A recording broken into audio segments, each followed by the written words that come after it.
Hello friend, welcome to my educational channel Apurna tutorial. आशा करता हूँ आप लोग सब अच्छे हैं। फ्रेंड्स, आज आपको लिए एक नया सा टॉपिक्स लेकर आए हैं जिसका नाम है tips to grow interest in study. इसका मतलब ये होगा कि बच्चों को पढ़ाई में ध्यान के लिए कौन कौन सा चीज़ जरूरी है, कौन कौन सा टिप्स जरूरी है। लेकिन इसको जानने से पहले एक चीज आप जान लीजिए, टिप्स तभी काम आएगा जब आप अपने आपने प्रॉमिस कीजिएगा नहीं हमको पढ़ना है तो पढ़ना है, इसके लिए कोई बहाना नहीं, तभी ये टिप्स काम आएगा। लेकिन आप सोचिएगा हम पढ़ेंगे नहीं, कल दुनिया का ज्ञान लेंगे बाहर से, उसके बाद घर में जाके सुतेंगे, ऐसा नहीं चलेगा। इसीलिए आपको सबसे पहले अपने आप में प्रॉमिस करना होगा कि नहीं, हमको ठीक से पढ़ाई लिखाई करना है। ये वीडियो हम किस लिए लाए हैं? क्योंकि कुछ स्टूडेंट्स और पेरेंट्स बोल रहा था, कुछ पेरेंट्स ये बोल रहा था कि सर मेरा बच्चा को पढ़ाई में ध्यान नहीं लगता है, तो कुछ टिप्स बताइए। कुछ स्टूडेंट भी बोल रहा था सर हम कोशिश तो करते हैं लेकिन पढ़ाई में ध्यान नहीं लगता, कुछ टिप्स बताएं। इसीलिए आज हम ये वीडियो लाए हैं। तो इसके लिए हम 4 टिप्स लाए। क्या? Tips 1, tips 2, tips 3 and tips 4। पहला टिप्स क्या? Find the reason to study. सबसे पहले आपको ये सोचना होगा कि भाई हम अगर पढ़ेंगे तो क्यों पढ़ेंगे। पढ़ने का एक रीजन चाहिए, बिना रीजन का कुछ नहीं होगा। हर चीज का एक रीजन होता है। आप अगर एक कंप्यूटर खरीदिएगा उसका भी रीजन है, आप अगर एक फैन खरीदिएगा उसका भी रीजन है, आप अगर एसी खरीदिएगा उसका भी एक रीजन है। तो पढ़ाई के लिए कहीं नहीं रीजन होगा, पढ़ाई के लिए भी एक रीजन है। तो हम इसके लिए 3 जो है रीजन आज एक्सप्लेन करेंगे। ऐसे तो बहुत सारे रीजन है, लेकिन हम आज आप लोग को समझाने के लिए 3 पॉइंट चूज किया। पहला है फॉर मेंटल ग्रोथ। सबसे पहले आपको आपका ब्रेन को जो है ग्रोथ करना पड़ेगा, क्योंकि अभी का जो सोसाइटी जो है, अभी का जो दुनिया है बहुत वास्ट है। इसलिए अगर आपको बाहर जाना है, 10 आदमी के साथ उठा बैठी करना है, तो आपको ब्रेन को डेवलप करना पड़ेगा। बिना ब्रेन डेवलप किए कुछ नहीं होगा। आदमी के साथ कैसे व्यवहार करना चाहिए, है ना, किस समय कौन सा बात बोलना चाहिए, जब तक ये आपको ब्रेन वर्क नहीं करेगा तब तक आप ऐसा कुछ नहीं कर सकते। सेकेंड है फॉर डेवलप लॉजिकल थिंकिंग। अगर हम बाहर में जाएंगे तो बहुत ज्यादा अपने आप को एक्टिव बनाकर रखना होगा। हमेशा आंख कान खुला रखना पड़ेगा। ये काम करने से मेरा क्या फायदा है, ये काम करने से मेरा कौन सा नुकसान है, ये काम हम क्यों करेंगे। जब तक ये चीज नहीं होगा, लॉजिकल थिंकिंग नहीं होगा, तब तक आप बाहर का दुनिया में अच्छा से सेटल अप नहीं हो सकते। इसीलिए सबसे पहले लॉजिकल थिंकिंग को बढ़ाना पड़ेगा।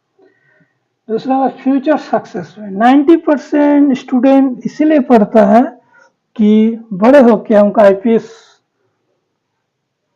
बड़ा प्रोफेसर, डॉक्टर, इंजीनियर बनना।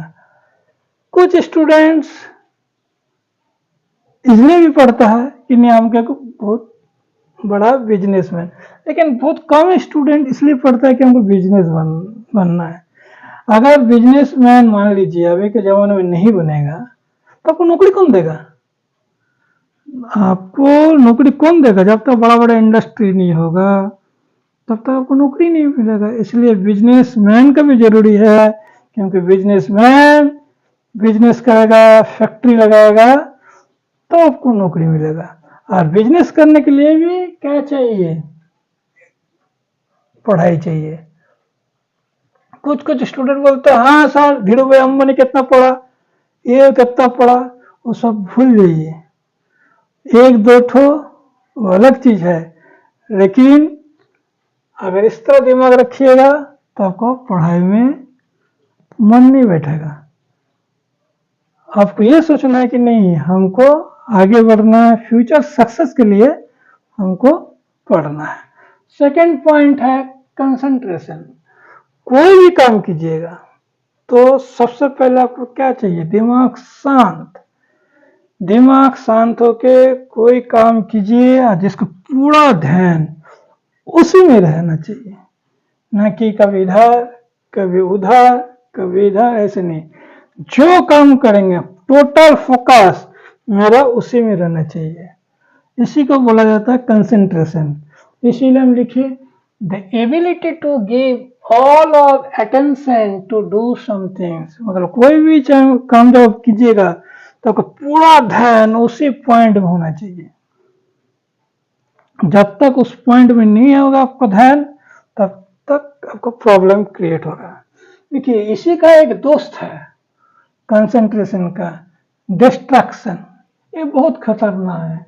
डिस्ट्रैक्शन का मतलब क्या है, डिस्ट्रैक्शन मतलब वो हमेशा आपको डिस्टर्ब करके बाधा पहुंचाएगा। जब भी आप पढ़ने जाइएगा तब भी आपको डिस्टर्ब करने के लिए डिस्ट्रैक्शन पहुंच जाएगा। इसीलिए हम लिखे देखिए concentration another brother of distractions. मतलब कंसंट्रेशन और डिस्ट्रैक्शन जो है दो भाई है। ये बहुत अच्छा है, ये बहुत दुष्ट है। इसका काम खाली ये है कि इसको डिस्टर्ब करो। लेकिन एक चीज याद रखिएगा, दोनों में जब कंपटीशन होगा अगर ये जीत जाएगा तो आप पढ़ाई लिखाई में सक्सेसफुल कीजिएगा, अगर ये जीत जाएगा तो आपको पढ़ाई लिखाई में एकदम जीरो बना देगा, सक्सेसफुल होने ही नहीं देगा। डिस्ट्रैक्शन का भी टू पार्ट है, एक इंटरनल डिस्ट्रैक्शन एक एक्सटर्नल डिस्ट्रैक्शन।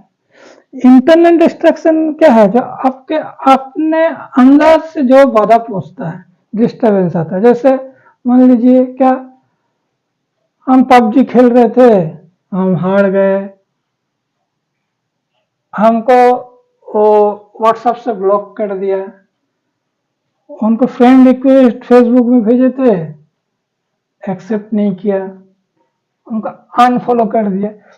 एक पॉइंट जो है आपको अंदर होते रहता है, और आप किताब खोल के बैठे हैं, मम्मी पापा सब सोच रहा है कि बहुत अच्छा पढ़ रहे, लेकिन आपको पढ़ाई में ध्यान ही नहीं है, सब वहीं पर है। कौन आपको ब्लॉक किया, पबजी में हार गए, हमारे मैसेज का आंसर नहीं दिया, यही सब। और एक है एक्सटर्नल डिस्ट्रैक्शन। ये क्या, जो बाहर से डिस्टर्बेंस आता है, इसको बोला जाता है एक्सटर्नल डिस्ट्रैक्शन। बाहर से कौन सा डिस्ट्रैक्शन होता है, जैसे आप पढ़ने बैठे, आपका सिस्टर आया, फैन का स्विच बंद कर दिया, वही फैन चलाओ, डिस्टर्बेंस है क्या।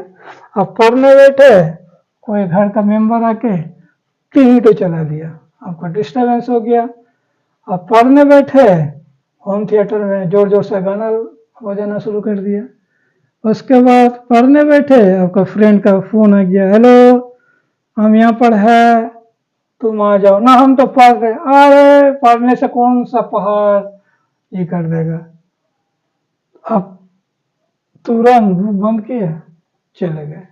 इसको बोला जाता है एक्सटर्नल डिस्ट्रैक्शन। तो ये सब जिससे आपको दूर होना है, एकदम 100% इसको दूर रखिए और इसी में फोकस कीजिए, देखिएगा आप आगे बढ़िएगा। थर्ड टिप्स है, फोर्थ टिप्स है, do one things at A time.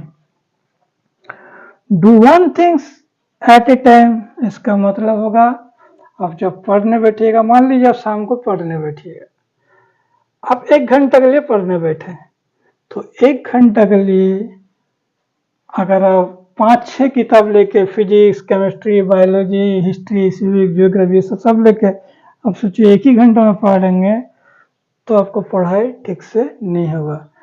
क्योंकि 1 घंटा में अगर 5 बुक पढ़िएगा तो टाइम डिस्ट्रीब्यूशन हो जाएगा, जिसमें एक एक सब्जेक्ट में बहुत कम टाइम मिलेगा। इससे क्या होगा, कोई भी सब्जेक्ट ठीक से पूरा नहीं कर पाइएगा। इसीलिए आपको 5 सब्जेक्ट नहीं करना है, एक सब्जेक्ट को चूज कीजिए। मान लीजिए आप मैथ करते नहीं, 1 घंटा के अंदर हम मैथ ही करेंगे। हो सकता है हमको 10 गो प्रॉब्लम नहीं करना है, 3 ही गो मैथ करेंगे, लेकिन 3 गो मैथ ऐसे करेंगे कि उसका रूट कॉज समझ में आ जाए कि किस लिए हुआ, क्यों हुआ, सर ऐसे क्यों किया, हम ऐसे क्यों नहीं कर सकते।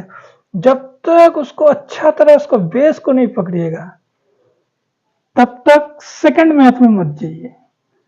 हो सकता है कि एक दिन में एक ही दो मैथ कीजिए, एक तो मैथ ठीक से समझिए, उसके बाद सेकंड मैथ में जाइए, उसके बाद थर्ड मैथ में जाइए। ताना कि गार्जियन को दिखाने के लिए 20 गो मैथ कर दिए देख देख के या रट के, आपका पेरेंट्स भी समझा हा कितना अच्छा मेरा लड़का कर रहा है, देखो मम्मी 20 गो मैथ बने। ऐसे नहीं चलेगा।